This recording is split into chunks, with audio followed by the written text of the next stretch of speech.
ഇന്ന് നമ്മൾ ഇലയിലൊക്കെ കോരി ഒഴിക്കുന്ന ഇതുപോലുള്ള മാവ് കൊണ്ടുള്ള നല്ല ഹെൽത്തി ആയിട്ടുള്ളൊരു പലഹാരത്തിൻ്റെ റെസിപ്പിയാണ് കേട്ടോ ചെയ്യുന്നത്. അപ്പോൾ അതിന് വേണ്ടിയിട്ട് ആദ്യം തന്നെ ഞാൻ ഇതുപോലൊരു 4 ശർക്കര എടുത്തിട്ടുണ്ട്. അതിലേക്ക് നമുക്കൊരു 1/4 കപ്പ് വെള്ളം ഒഴിച്ചു കൊടുത്തിട്ട് ഇതൊന്ന് ഉരുക്കിയെടുക്കാം. ശർക്കര ഉരുക്കിയെടുക്കാൻ ഒരുപാട് വെള്ളം ഒഴിച്ചു കൊടുക്കേണ്ട, ആവശ്യത്തിന് വെള്ളം ഉരുകാൻ ആവശ്യമായിട്ടുള്ള വെള്ളം മാത്രം ഒഴിച്ചു കൊടുത്താൽ മതി കേട്ടോ.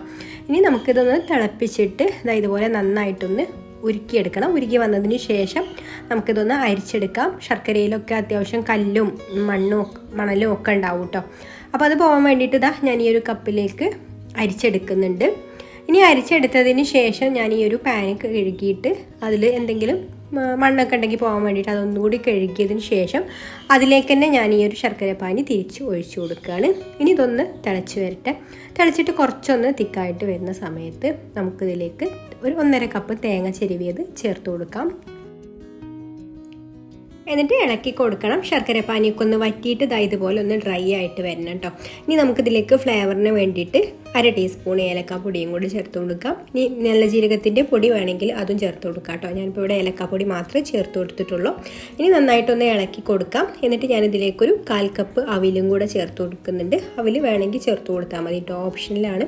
അവിലും കൂടി ചേർത്ത് കൊടുക്കുകയാണെന്നുണ്ടെങ്കിൽ പെട്ടെന്ന് തന്നെ ഇത് ഡ്രൈ ആയിട്ട് കിട്ടും. അപ്പോൾ ഇത് നല്ല ഡ്രൈ ആയി വന്നിട്ടുണ്ട്. ഇത്രയും മതി കേട്ടോ. ഇനി നമുക്ക് ഫ്ലെയിം ഓഫ് ആക്കിയിട്ട് മാറ്റി വെക്കാം. പിന്നെ നിങ്ങൾക്ക് വീഡിയോ കണ്ടിട്ട് ഇഷ്ടമായിട്ടുണ്ടെങ്കിൽ ഒന്ന് ലൈക്ക് ചെയ്യാൻ മറക്കരുത്. ഇതാ ഞാനൊരു ബൗൾ എടുത്തിട്ടുണ്ട്. അതിലേക്ക് നമുക്കൊരു 1 കപ്പ് അരിപ്പൊടി ഇട്ട് കൊടുക്കാം. നമ്മൾ പത്തിരിക്കും ഇടിയപ്പത്തിനൊക്കെ എടുക്കുന്ന അരിപ്പൊടിയാണ് കേട്ടോ ചേർത്ത് കൊടുത്തിട്ടുള്ളത്. ഇനി ഇതിലേക്ക് പാകത്തിനുള്ള ഉപ്പ് ചേർത്ത് കൊടുക്കാം.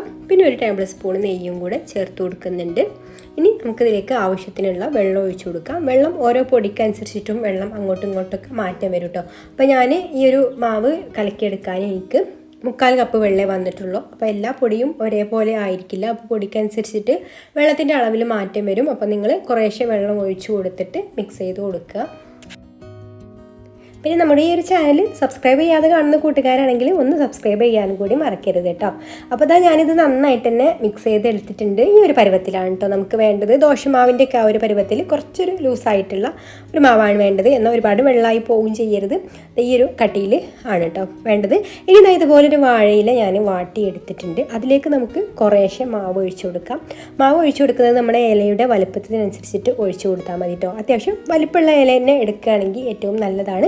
എന്നിട്ട് ഇതുപോലെ ഒട്ടും കനം ഇല്ലാതെ ഒന്ന് പരത്തി കൊടുക്കണം. മാവ് നന്നായിട്ട് ഫ്ലാറ്റായിട്ട് തന്നെ പരത്തി കൊടുക്കുക കേട്ടോ. ഇല ഇങ്ങനെ തെളിഞ്ഞ് കാണുന്ന ആ ഒരു വിധത്തിലൊക്കെ പരത്തി കൊടുക്കുകയാണെന്നുണ്ടെങ്കിൽ നല്ല ടേസ്റ്റാണ്.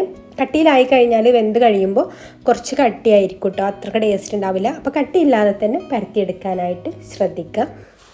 എന്നിട്ട് നമുക്കിതിൻ്റെ ഒരു സൈഡിലായിട്ട് നമ്മൾ റെഡിയാക്കി എടുത്തിട്ടുള്ള ആ ഒരു ഫില്ലിങ് ഇതുപോലെ ഒന്ന് നിരത്തി കൊടുക്കാം. ഇതുപോലെ നിരത്തി കൊടുത്തതിന് ശേഷം ഇനി നമുക്ക് വാഴയില ഇങ്ങനെ ഒന്ന് മടക്കിയെടുക്കണം. മാവ് ഒട്ടും കുറച്ച് ലൂസായിട്ടുള്ള മാവായത് കാരണം ഇതുപോലെ 4 സൈഡും ഒരു സൈഡ് പരത്തിയെടുക്കണ്ട, മടക്കിയെടുക്കേണ്ട. ഈ ഒരു 3 സൈഡും നന്നായിട്ട് തന്നെ ഇതുപോലെ മടക്കിയെടുത്തതിന് ശേഷം നമുക്കിത് സ്റ്റീമറിൻ്റെ തട്ടിലേക്ക് വെച്ച് കൊടുക്കാം. അപ്പോൾ ഇതുപോലെ മുഴുവനും റെഡിയാക്കി എടുത്തിട്ടുണ്ട് കേട്ടോ. ഇനി വെള്ളം ഇവിടെ തിളക്കാനായി തുടങ്ങിയിട്ടുണ്ട്. അതിൻ്റെ മുകളിലേക്ക് നമുക്കിത് ഈ ഒരു തട്ട് വെച്ച് കൊടുക്കാം. എന്നിട്ട് അടച്ചു വെച്ചിട്ട് ഒരു 15 മിനിറ്റ് ഇതൊന്ന് ആവിയേറ്റിയെടുക്കണം. അപ്പോൾ ഇതുപോലെ ഒരുപാട് ഇലകൾ മുകളിലായിട്ട് വെച്ച് കൊടുക്കുന്ന സമയത്ത് മാവായത് കാരണം ഇത് വെന്ത് കിട്ടാൻ കുറച്ച് പ്രയാസവും. അപ്പോൾ അതിൻ്റെ ഉള്ളിലേക്കൊക്കെ ആവി കയറാൻ വേണ്ടിയിട്ട് ഞാൻ വാഴ ഇലയുടെ ആ ഒരു തണ്ട് വെച്ച് കൊടുത്തിട്ടാണ് കേട്ടോ. അതിൻ്റെ മുകളിലാണ് പിന്നെ ഓരോ ലെയറും ഇലകളും വെച്ച് കൊടുത്തിട്ടുള്ളത്. അപ്പോൾ 15 മിനിറ്റ് കഴിഞ്ഞിട്ടുണ്ട്. ഇപ്പോൾ ഇതൊക്കെ നന്നായിട്ട് കുക്കായി വന്നിട്ടുണ്ട്. അപ്പോൾ ഞാനിതൊന്ന് കാണിച്ചു തരാം കേട്ടോ എടുത്തിട്ട്. അപ്പോൾ നല്ല അടിപൊളിയായിട്ട് കിട്ടിയിട്ടുണ്ട്. അപ്പോൾ നമ്മളെപ്പോഴും ഇലയുടെ ഒക്കെ തയ്യാറാക്കാറുള്ളത് പൊടിയൊക്കെ വാട്ടി കുഴച്ച് പരത്തി അങ്ങനെയൊക്കെ അല്ലേ. അപ്പോൾ പെട്ടെന്നൊക്കെ നമുക്ക് ചെയ്തെടുക്കണം എന്നുണ്ടെങ്കിൽ ഇങ്ങനെ ചെയ്യാം കേട്ടോ. കോരി ഒഴിക്കുന്ന മാവ് വെച്ചിട്ടും ഇലയുടെ തയ്യാറാക്കിയെടുക്കാം. അപ്പോൾ എല്ലാവർക്കും ഇന്നത്തെ ഈ ഒരു വീഡിയോ ഇഷ്ടമായിട്ടുണ്ടാകുമെന്ന് വിചാരിക്കുന്നു. അപ്പോൾ ഇനി മറ്റൊരു നല്ല റെസിപ്പിയുമായിട്ട് അടുത്ത വീഡിയോയിൽ കാണാം. താങ്ക്